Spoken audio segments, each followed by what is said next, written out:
شهر رمضان الذي أنزل فيه القرآن هدى للناس وبينات من الهدى والفرقان.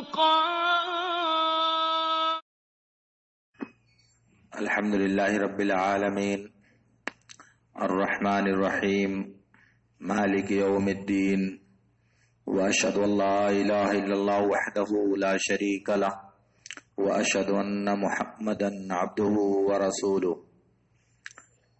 أما بعد، قال النبي صلى الله عليه وسلم: إن الله يكون نصب وجه المصلي اذا لم يلتفت فاذا التفت صرف اللہ عنہ وجهه. اللہ کے نبی صلی اللہ علیہ وسلم نے فرمایا، انسان جب نماز پڑھتا ہے تو اللہ تعالی اس کے چہرے کے سامنے ہوتا ہے، اور جب وہ ادھر ادھر دیکھتا ہے، نظر ادھر ادھر دوڑاتا ہے، تو اللہ رب العالمین اپنا چہرہ نمازی سے پھیر لیتا ہے. ایک دوسری حدیث میں ہے، بخاری اور مسلم کی روایت ہے، اللہ کے نبی صلی اللہ علیہ وسلم سے نماز میں ادھر ادھر متوجہ ہونے کے بارے میں پوچھا گیا تو آپ نے فرمایا، انما هو اختلاس یختلسہ الشیطان من صلاۃ العبد. کہا کہ نماز میں ادھر ادھر متوجہ ہونا یہ شیطان کا انسان کو اچک لینا ہے، چھین لینا ہے پوشیدہ طریقے سے، جو شیطان بندے کی نماز سے چھین لیتا ہے. گویا کہ جیسے جیسے انسان نماز میں ادھر ادھر متوجہ ہوتا ہے ویسے ویسے ہی شیطان اس کی نماز کا ایک حصہ چھینتا رہتا ہے. اسی لیے بخاری اور مسلم کی روایت میں ہے، ام المومنین عائشہ رضی اللہ تعالی عنہا نے ایک منقش چادر اور ایک منقش کپڑا لیا اور اسے اپنے گھر کا ایک کنارہ پردہ کر دیا، ڈھک دیا. نبی صلی اللہ علیہ وسلم آئے، آپ نے وہاں نماز پڑھی.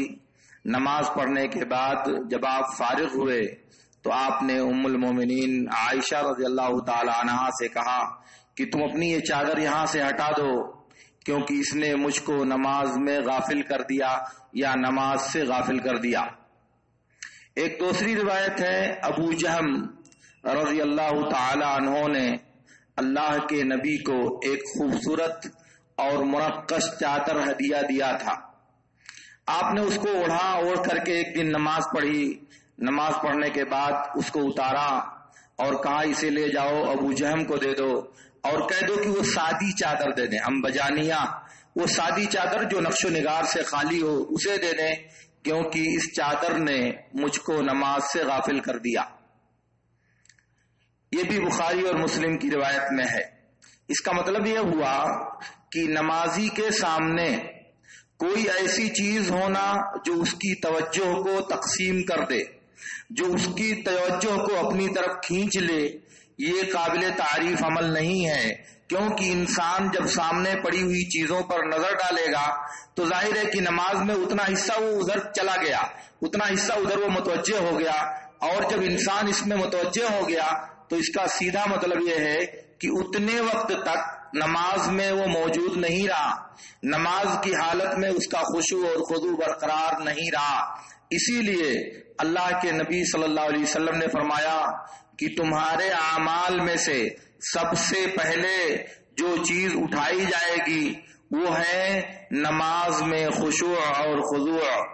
تم جماعت کی مسجد میں داخل ہوگے تو کوئی ایک آدمی نہیں پاؤ گے جو خشوع اور خضوع کرنے والا ہو یا جو خشوع قلب کے ساتھ نماز پڑھ رہا ہو، تمہیں ایک بھی آدمی نہیں ملے گا.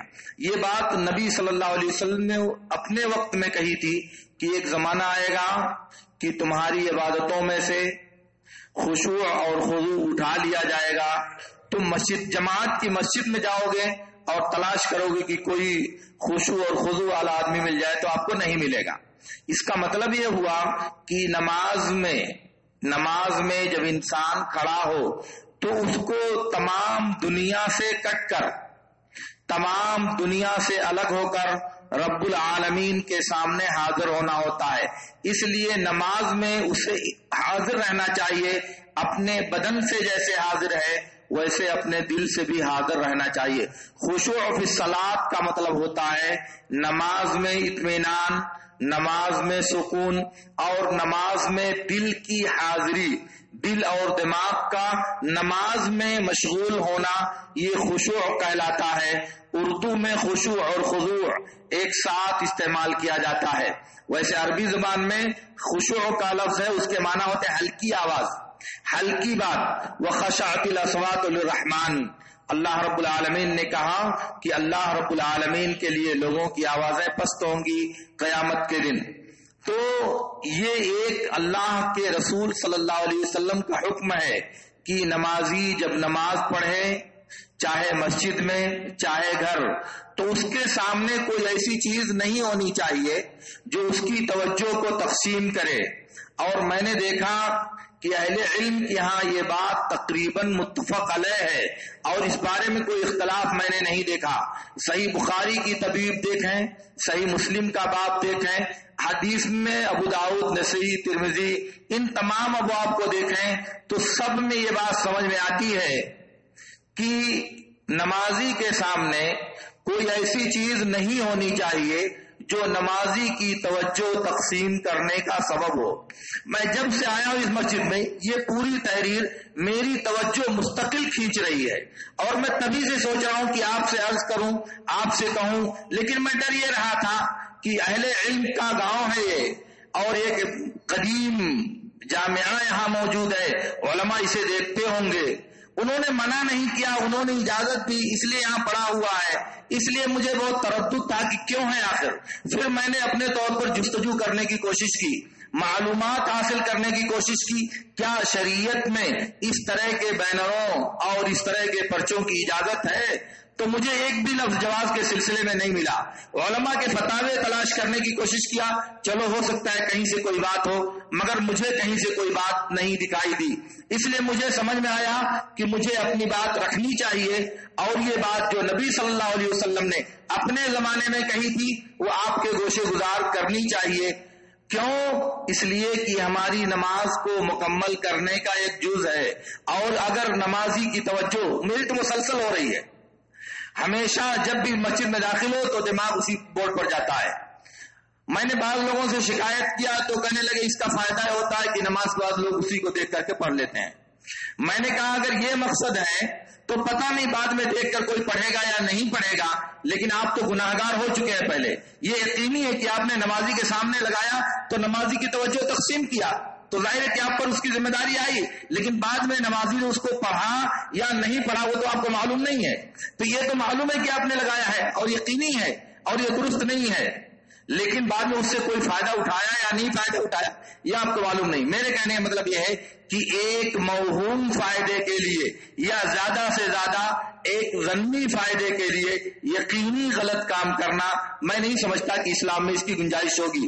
اس لیے آپ کے سامنے نبی صلی اللہ علیہ وسلم کا یہ جو اسوہ ہے وہ یہ ہے کہ نبی صلی اللہ علیہ وسلم کی حالت نماز میں اگر آپ کے سامنے کوئی چیز پڑتی تھی جو آپ کی توجہ کو کھینچنے کا سبب بنتی تھی تو آپ اس کو وہاں سے ہٹانے کا اور اس کو وہاں سے ٹالنے کا حکم دیتے تھے. اب ظاہر ہے کہ ایک چادر کتنی منقش ہوگی، مگر اس کو نبی صلی اللہ علیہ وسلم نے کہا کہ اس نے مجھے میری نماز سے غافل کر دیا. دونوں واقعات میں اور دونوں بخاری اور مسلم کے واقعات ہیں. تو اب ظاہر ہے کہ ان چیزوں سے ہم لوگوں کو کم سے کم اپنے آپ کو بچانا چاہیے، اس معنی کر کے کہ ہماری نماز نبی صلی اللہ علیہ وسلم کی نماز کے مشابہ ہو. کوشش کرنا چاہیے کہ ہماری نماز کی وہ کیفیت ہو جو کیفیت نبی صلی اللہ علیہ وسلم کی نماز کی تھی. ورنہ نماز میں کھڑے ہیں، دل کہیں ہے، دماغ کہیں ہے اور تصور کسی فضا میں گشت کر رہا ہے تو ظاہر ہے کہ اس میں تو نماز کا مسئلہ نہیں ہوتا، وہ تو ایک خانہ پوری ہوتی ہے.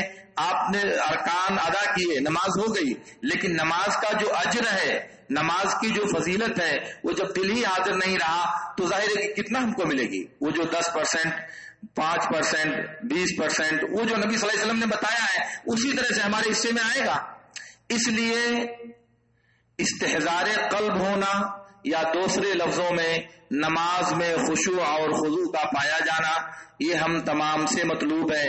اس لیے اسے حاصل کرنے کی ہم سب کو کوشش کرنی چاہیے اور ہر اس چیز سے اپنے آپ کو بچانا چاہیے جو حالت نماز میں ہماری توجہ کو بانٹنے اور اس کے تقسیم کرنے کا سبب ہو. اللہ رب العالمین سے میری دعا ہے کہ اللہ رب العالمین ہمیں ان باتوں کو سمجھنے اور ان پر عمل کرنے کی توفیق عطا فرمائے. وآخر دعوانا ان الحمد للہ رب العالمین.